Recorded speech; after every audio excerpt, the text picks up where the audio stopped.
Every time you start a game of Legends of Runeterra, you should hit the cancel at least 3 times so the decks can shuffle up. Because I don't like mulliganing and getting crap hands. But that's not what we're here for. We're here for Zoe.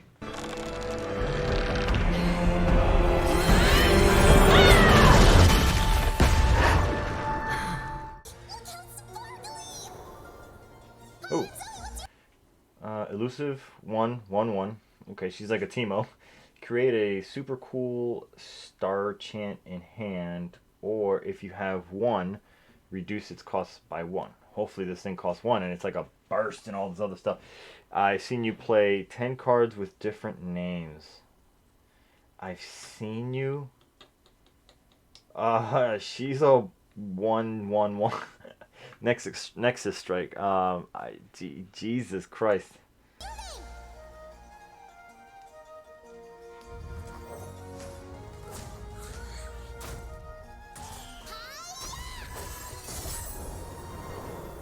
I like how they're picking on the Shadow Isles.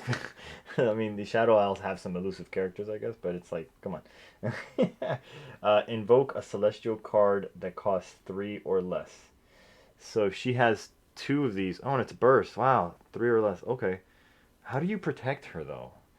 Super cool star chart. So she hits you, she makes you one of these, and then if you have another one, the other one will cost you 1 less. If you deal 3 damage, so I guess they want you to. I don't know.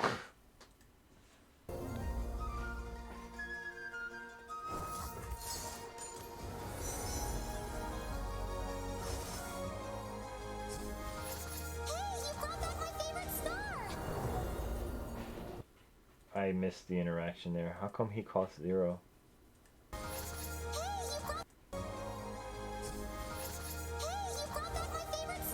How come he costs 0?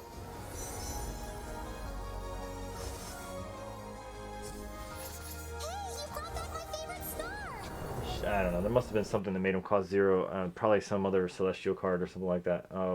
Deal 3 slow. Deal 4 to an enemy that attacked this round or is stunned. That attacked this round is interesting. It's interesting because it's not damaged. It's not. It's it's definitely a defensive card. Um, so like it can kill an elusive character almost. It's an almost guaranteed way to kill an elusive character if you don't have any other way of getting rid of them. So that's neat. And if it's stunned, I guess more stun cards for stun decks.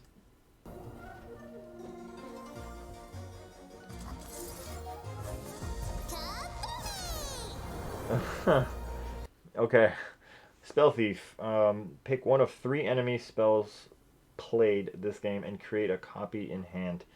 Pick one of 3 enemy spells played this game. Oh yeah, I love it. I love it. I like this idea because she actually takes like your summoner spells in League of Legends. So that's interesting that they do it this way, and it costs 1, so that's not too bad. So you just pay a little bit, a small. You shouldn't even pay a price. It should be 0.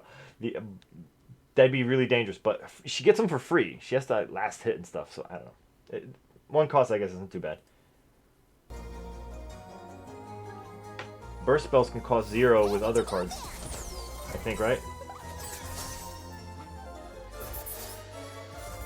Okay.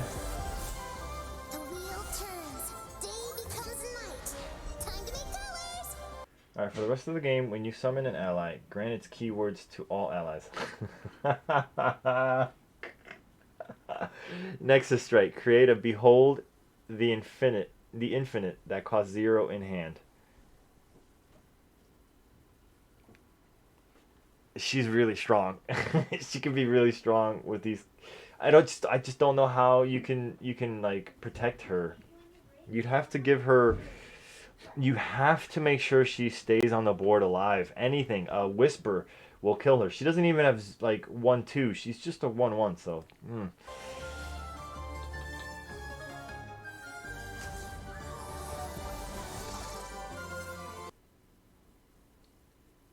I don't know what he does. I cost 2 less if you behold a celestial card. That's why he's 0. That's why he's 0. I didn't read him, but at least now I know why. Um, is this what happens when she hits the board? When she hits the dude face? Oh no, that was just the use of the burst spell. Sorry. Share keywords of all of you. Do they all share like ephemeral? That would suck. You gotta watch out for that shit. Listen, that's perfect world scenario. You have to protect her. I don't see her just coming out on turn one and surviving. I mean, anything will just smoke the shit out of her. So you have to have some cards to protect her. Let's see what the other cards look like. Here we have her cards, and her signature card is Zoe's Sleepy Trouble Bubble. Stun an enemy. Create a fleeting paddle star right here. In hand, shuffle a Zoe into the deck. Okay, so she deal 4 to an enemy that attacked this round or is stunned. Okay, so her signature card says I can stun you. It's a slow, so that goes. But you either use you know how slows work, and then oh shit, you can actually like this will stun them and then slap them for 4. So that's not too bad. It costs you 5 to do, but you don't have to do it this turn. You can actually like just stun them for the sake of stunning. So I don't know. I don't know. Pick one of 3 spells played this game and create a copy in hand, which we saw. Invoke we saw, and then cost 1. Cost 1. I cost 2 less if you behold a celestial. So, I mean, he's not. He's really good because he's basically a 2/2 for 0 if you have a celestial card. That's dope. This isn't celestial. This isn't celestial. This isn't celestial. Okay. All right. I mean, she went to the mountain, and she came back a 1/1. She shouldn't be a 1/1. She's not. I don't. She's not. I can't believe she's still squishy. But I mean, she does have some serious power. Now, if you put her like if you play the that 12 cost card and then she comes out as a 10/10, we're talking totally different. And all of a sudden, she doesn't. It doesn't even have. She doesn't even have to level up. She just comes as in a 10/10 with elusive and Nexus Strike, create all this crap. But the thing is, I don't like that she has to see 10 cards with different names being played because she's a 1/1. Anything can happen. You can be like at 9 and then she'll die. Like Twisted Fate. Twisted Fate has so many ways to like make this happen. So I don't know. And this is one of them, right? So this you play her. Excuse me. You play Starry Scamp for 0. You can invoke here and then that's 2 cards. You can steal one of theirs and then play theirs, and then whatever you invoke. So that's already 5 cards you can play, and plus whatever else you probably have to play to defend her. Because I'm thinking you're gonna have to use at least 2 cards to defend her. You're gonna want to give her some kind of defensive buff. You might want to give her spell shield. You might want to give her I don't know whatever. But you have to defend her. I don't think anyone has the balls to play her on turn 1. That would be suicide. There's more cards, so let's check those out too. Now here are some of the remainder of the cards, and I really liked looking at this one in the trailer when the trailer came out, and she was just kind of like standing there, and she looked really hot. This is a hot looking card, dude. Play, capture a unit or landmark. Ooh, a landmark. You can capture a landmark. I like that too, because I mean it's really late in the game for this, and she's an 8/8 for 6/6. I mean, her ability is so strong. So TK might like her, but she's an 8/8.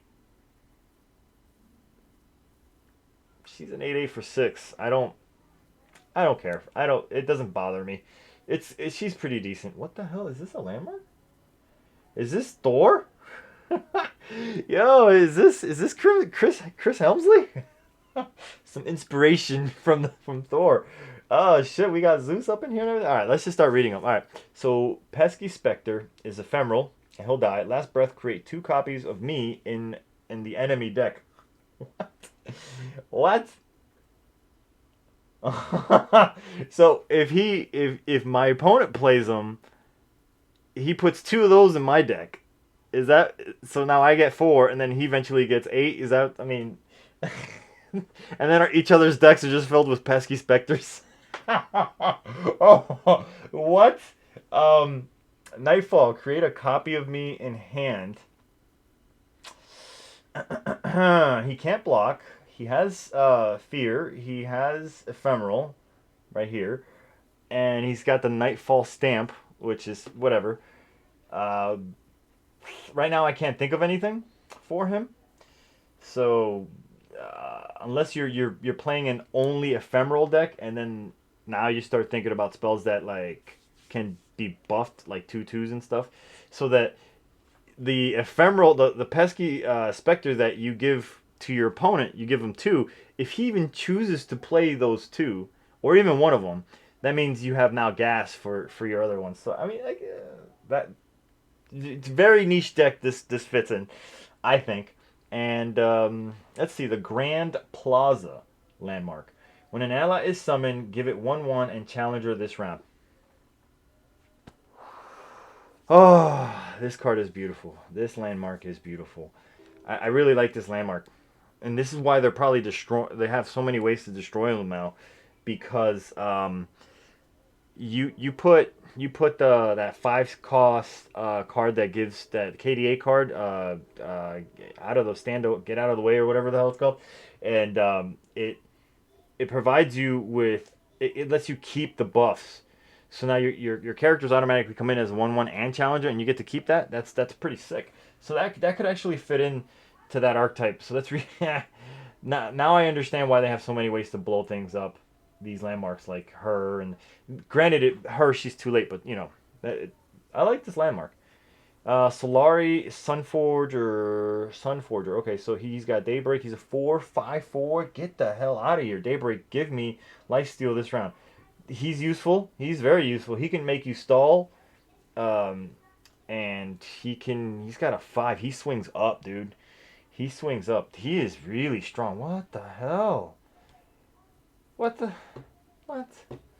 He's good for later games too. He's good for games where again, you play the same card. You play both of these together with the card that gives you I feel like it's called like Stand Aside, or no, Stand Aside sounds like Draven's Move Aside or Out of the Way or something like that. So this the Grand Plaza and the Solari Sunforger together kind of go good synergy together. So that's not too bad. Moonlight Affliction. Cost 5. These are very expensive. Silence 2 enemy units this round. I like that. Already I like that. Holy shit. Nightfall. They can't block this round. What? Wow, that card is common? Dude, that's really good. That's really good. It's not saying a follower, so you can silence a champion. Everything. Holy crap! And 2 for 5. That's really good. I mean, it's good because you can do 2 targets in one card. So wow, that's really tasty. And they can't block. So on your turn, you just go to the 2 strongest guys they have. You silence them, so now they don't have any skills. It's a burst card, which is kind of busted. Man. That's a cool looking art too. Targon's Peak. Oh, this has to be badass. I mean, for it to be Targon's Peaks, for it to be this, it almost needs to be like, let's see, round start, reduce the cost of a random card in each player's hand to 0 this round. Yeah, it's badass. Oh shit, it's badass.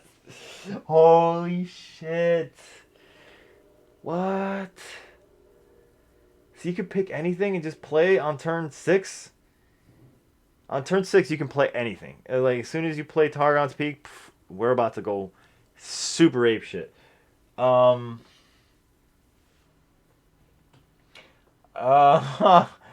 um,